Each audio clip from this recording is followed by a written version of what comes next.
Right now, as you're watching this video, there's a 97% chance you're unknowingly committing attraction crimes that are silently destroying your appeal with women. And the most dangerous part? You probably think you're doing everything right. You've read the books, watched the videos, maybe even approached women with confidence, yet something feels fundamentally broken in your interactions.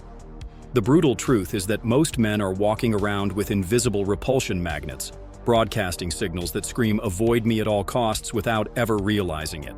Here's what's really happening in the modern dating landscape that nobody wants to tell you. While you're focused on learning pickup lines and memorizing conversation starters, you're missing the fundamental psychological principles that actually create genuine attraction. The dating gurus sold you techniques, but they forgot to teach you the foundational elements that make those techniques work. It's like trying to build a skyscraper without laying a proper foundation. Everything crumbles eventually. The research is clear on this. Dr. Helen Fisher's neuroimaging studies at Rutgers University revealed that attraction operates on 3 distinct brain systems: lust, romantic love, and attachment.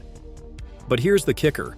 Most men are unknowingly triggering the wrong systems at the wrong times, creating a neurochemical cocktail that breeds indifference rather than desire.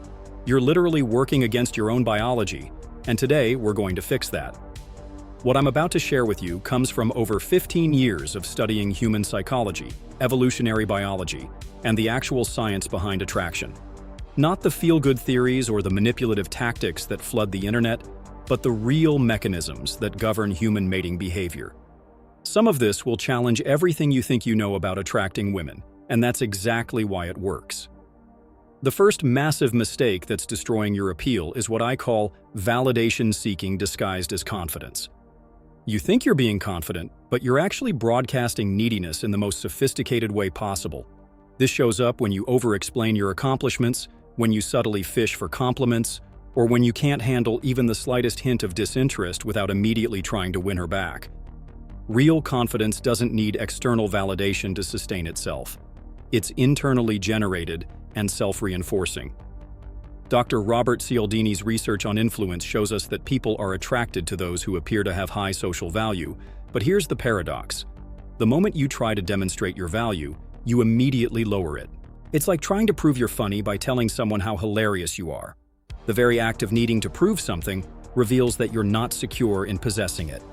Women pick up on this instantly through micro-expressions, vocal tonality, and body language cues that you're not even aware you're sending. The second attraction killer is emotional volatility, masked as passion. You think being emotionally expressive makes you more attractive, but what you're actually doing is creating an unpredictable emotional environment that triggers a woman's threat detection system. Marcus Aurelius wrote in his Meditations about the power of emotional regulation, stating that the person who can govern their emotions governs their destiny. This isn't about becoming emotionally unavailable or stoic to the point of being robotic. It's about becoming emotionally predictable in a way that creates safety and trust. Women are biologically wired to assess emotional stability as a key indicator of long-term partnership potential.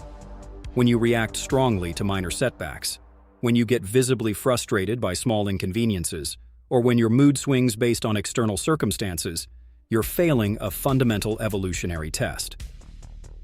The research from Dr. John Gottman's Relationship Lab shows that emotional regulation is the strongest predictor of relationship success, even stronger than compatibility or shared interests. Here's where it gets interesting.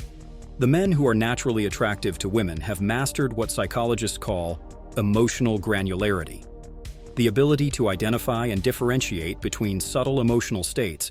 Instead of experiencing emotions as overwhelming waves, they can parse them into specific, manageable components. This creates an internal stability that women find magnetically attractive because it signals genetic fitness and the ability to provide emotional security. The third mistake is trying to be universally likable instead of selectively attractive. You think being agreeable and accommodating makes you more appealing, but you're actually becoming forgettable. The paradox of attraction is that the more you try to appeal to everyone, the less you appeal to anyone. Dr. Arthur Aaron's research on the psychology of attraction shows that we're most drawn to people who challenge us and create what he calls optimal distinctiveness. They're similar enough to feel familiar, but different enough to be intriguing.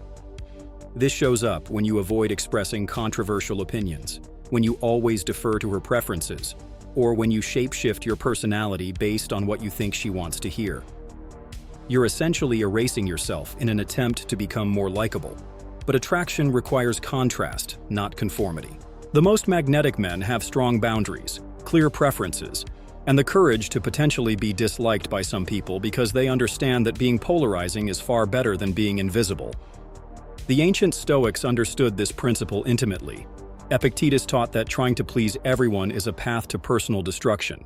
When you have no fixed identity, no core principles that you won't compromise, you become like water, taking the shape of whatever container you're poured into. Women can sense this lack of substance immediately, and it triggers deep unconscious concerns about your ability to lead, protect, and provide stability. The fourth attraction destroyer is what I call premature emotional investment. You meet a woman you find attractive, and within minutes or hours, you're already mentally planning your future together. You're texting her constantly, analyzing every response, and adjusting your behavior based on her reactions. This isn't romantic, it's psychological quicksand that suffocates attraction before it has a chance to develop. Dr. Robert Sternberg's triangular theory of love explains that sustainable attraction develops through three components: intimacy, passion, and commitment. But here's the crucial part. These elements must develop in sequence and at an appropriate pace. When you fast-track emotional investment, you're creating an artificial intimacy that feels overwhelming rather than romantic. You're essentially trying to harvest fruit from a tree you just planted. The most attractive men understand that emotional investment should be earned, not freely given. They practice what I call strategic withholding, not as a manipulation tactic, but as a natural consequence of having multiple areas of focus in their lives. They're genuinely interested in getting to know her, but they're not dependent on the outcome because their sense of self-worth doesn't hinge on any single interaction. This connects directly to the fifth major mistake: making women your primary source of validation and excitement. When dating becomes your main hobby, when approaching women becomes your primary form of entertainment, you're essentially communicating that your life lacks sufficient internal motivation and purpose. This is deeply unattractive because it signals that you're looking for her to complete you rather than complement you.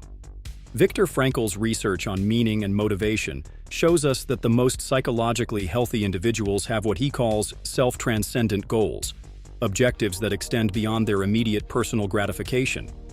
When your primary goal is getting women, you're operating from a deficit mindset that women can sense immediately. They can tell when they're being viewed as a solution to your problems rather than a valuable addition to an already fulfilling life. The sixth attraction killer is conversational neediness disguised as interest. You think asking lots of questions shows you're engaged and caring, but what you're actually doing is creating an interview dynamic that kills sexual tension. You're so focused on keeping the conversation going that you're not allowing natural pauses, emotional peaks and valleys, or the kind of comfortable silence that creates intimacy. Master conversationalists understand that attraction is built through emotional resonance, not information exchange. They know how to create what psychologists call synchronized arousal, matching and slightly leading the emotional energy of the interaction. This requires being present in the moment rather than mentally planning your next question or comment. The research from Dr. Eli Finkel at Northwestern University shows that the most successful romantic connections happen when both people feel like they're discovering something unexpected about themselves through the interaction. This can't happen when you're following a conversational script or when you're so focused on managing her impression of you that you're not authentically engaging with what she's actually saying. The seventh mistake is physical hesitancy, born from fear of rejection.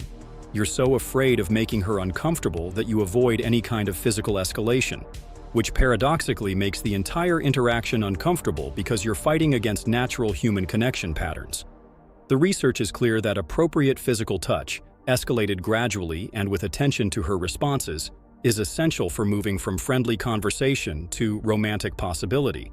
But here's the nuance that most men miss. It's not about the physical touch itself, it's about the confidence and presence behind it. When you touch with hesitation, apologetically, or while monitoring her reaction anxiously, you're communicating uncertainty about your own desirability.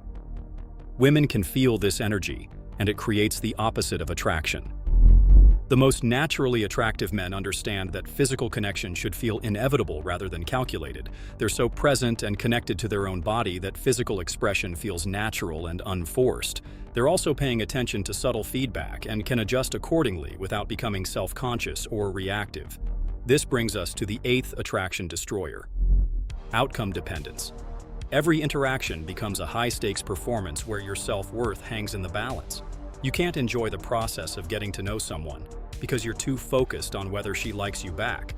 This creates a desperate energy that women find repulsive because it signals that you don't have abundant options or a strong sense of self-value. The Stoic philosophers spent considerable time exploring this concept. Marcus Aurelius regularly reminded himself that he could only control his actions, not the outcomes of those actions. When you become attached to specific results, whether she gives you her number, whether she responds to your texts, whether she agrees to see you again, you're setting yourself up for emotional volatility that undermines your attractiveness. The 9th mistake is trying to logic your way into her heart. You think that if you can just present the right arguments, demonstrate your value clearly enough, or solve her problems effectively, she'll naturally become attracted to you. This completely misunderstands how attraction actually works. Attraction is an emotional and biological response, not a rational decision. Dr. Antonio Damasio's research on emotion and decision-making shows us that humans make decisions emotionally first, then justify them rationally afterward. This means that no amount of logical persuasion can create attraction if the emotional foundation isn't there. You can't convince someone to be attracted to you any more than you can convince someone to find chocolate delicious if they hate the taste. The most successful men understand that attraction is created through emotional states, not logical arguments. They focus on creating positive emotional experiences, rather than trying to prove their worthiness through achievements, status symbols, or problem-solving abilities. They understand that how she feels when she's with you is infinitely more important than what she thinks about your resume. The 10th attraction killer is what I call social proof desperation. You name drop, show off expensive items, or constantly reference your social connections because you think external validation will make you more attractive. But here's the paradox. The more you try to prove your social value, the more you reveal that you're insecure about it. Real social proof is subtle and authentic. It comes through in your natural confidence, your genuine connections with people around you, and your comfort in various social situations. When you have to announce your value, you immediately diminish it. The most attractive men let their social proof speak for itself through their natural behavior and interactions. The 11th mistake is emotional unavailability disguised as mystery. You think being aloof and distant makes you more intriguing, but what you're actually doing is creating an emotional desert that starves potential connections. True mystery comes from depth and complexity, not from withholding basic human warmth and connection. Women are attracted to men who are emotionally available, but not emotionally dependent. There's a crucial difference between being mysterious because you have rich internal depth and being mysterious because you're afraid of vulnerability. The first creates intrigue. The second creates frustration and eventual disinterest. The 12th attraction destroyer is trying to be someone you're not. You've studied what women supposedly want, and you're performing that character instead of being authentically yourself. This is exhausting for you, and transparent to women who have highly developed authenticity detectors. The research from Dr. Brené Brown on vulnerability and connection shows us that authentic connection can only happen when both people are willing to be genuinely themselves. When you're performing a character, you're not only preventing real connection, you're also setting yourself up for relationship failure if something does develop, because she'll be attracted to your persona, not your true self. Here's what actually creates lasting attraction: congruence between who you are internally and how you show up externally. This requires doing the internal work to become the kind of man you want to be, rather than just pretending to be him. It means developing genuine confidence through competence, creating real social value through authentic relationships, and building emotional stability through consistent self-development practices. The 13th mistake is treating attraction like a transaction. You do nice things, spend money, invest time and energy, and then you expect attraction in return. This completely misunderstands the nature of genuine desire. Attraction can't be purchased, earned through good behavior, or negotiated through logical arguments. The most attractive men understand that attraction is a gift, not a payment. They create value in the interaction through their presence, their energy, and their authentic self-expression, but they never keep score or expect anything in return. This paradoxically makes them more attractive because women can sense when someone has ulterior motives versus when someone is genuinely enjoying the connection for its own sake. The 14th attraction killer is living in your head instead of in your body. You're so busy analyzing, strategizing, and monitoring that you're not actually present in the interaction. Women can sense when someone is mentally absent, and it creates a feeling of disconnection that kills romantic possibility. Embodied presence is one of the most attractive qualities a man can develop. This means being fully present in your physical body, aware of your breath, connected to your emotional state, and engaged with your immediate environment. It's the opposite of the scattered, anxious energy that comes from overthinking every interaction. The 15th and perhaps most destructive mistake is using women as a measuring stick for your self-worth. When your confidence rises and falls based on female attention, when your mood depends on how your last interaction went, when your sense of masculinity requires external validation from women, you're operating from a fundamentally weak position that women find deeply unattractive. The most magnetic men have developed what psychologists call internal locus of control. Their sense of self-worth comes from their own standards, their own achievements, and their own internal compass.